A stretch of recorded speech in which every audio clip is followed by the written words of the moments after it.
Alibi anak durhaka di Depok habisi ibu dan aniaya ayah. Rifki jawab tudingan gelapkan uang orang tua. Akhirnya anak durhaka di Depok yang menghabisi nyawa ibu kandung dan menganiaya ayah kandung mengurai pembelaan.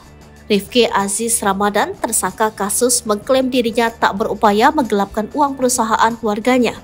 Kapolsek Metro Cimanggis Kompol Arif Budi Harso mengatakan adapun dalih tersangka bahwa persoalan keuangan yang ada di bisnis kardus ayahnya itu lantaran ada pembayaran yang macet. Lebih lanjut, alhasil menurut pemuda 22 tahun itu, kata Ari, hal itu merembet ke pemasok yang belum melunasi uang bisnis kardus tersebut. Adapun sebelumnya, tersangka mengaku kesal kepada orang tuanya lantaran dituduh tak terbuka mengenai persoalan keuangan yang ada di perusahaan tersebut. Karena seperti diketahui, tersangka Rifki selama ini memiliki peran sebagai pengatur keluar dan masuknya keuangan dalam bisnis keluarganya itu. Polisi mengungkap motif perampasan nyawa yang dilakukan Rifki Aziz Ramadan, dikarenakan merasa kesal dengan kata-kata yang dilontarkan ayahnya sebelum insiden itu terjadi.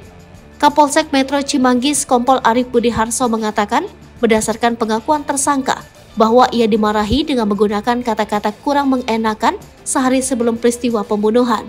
Tak hanya itu, Arif juga membeberkan bahwa tersangka mengklaim kerap dimarahi oleh orang tuanya tersebut. Rifki mengaku sering dimarahi oleh orang tuanya sejak dirinya duduk di bangku SD, SMP hingga dewasa.